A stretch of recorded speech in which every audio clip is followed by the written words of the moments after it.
தமிழகத்தில் கூலிப்படைகள் நடத்தும் கொலை சம்பவங்களால் பொதுமக்கள் அச்சமடைந்துள்ளதாக எம்பி கார்த்திக் சிதம்பரம் வேதனை தெரிவித்துள்ளார். இந்த கூலிப்படை கொலை கொஞ்சம் அதிகரித்து விட்டது. நேற்று கூட காரைக்குடியில் ஒரு அவருக்கு குற்ற பின்னணி இருக்கு, அது ஒரு வேற விஷயம். ஆனா ஒரு பிளான்டு கூலிப்படை மூலமாக தான் ஒரு கொலை நடந்திருக்கு. கூலிப்படையா இல்லைன்னா அவங்க ஒரு ப்ரீ பிளான்டு மர்டர் தான். அதே மாதிரிலாம் திருநெல்வேலியில் முன்னாள் காவல்துறை அதிகாரி இந்த மாதிரி தாக்கப்பட்டு கொல்லப்பட்டிருக்கிறார். இது என்னை பொறுத்த வரைக்கும் தமிழ்நாட்டில் மக்களுக்கு ஒரு அச்சத்தை ஏற்படுத்துகிறது.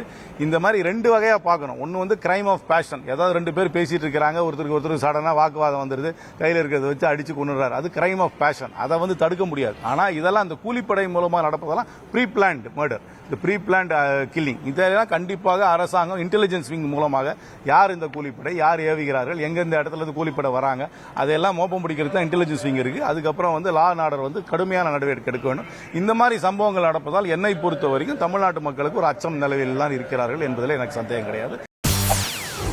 செய்திகளை உடனுக்குடன் தெரிந்து கொள்ள உடனே சப்ஸ்கிரைப் பண்ணுங்க.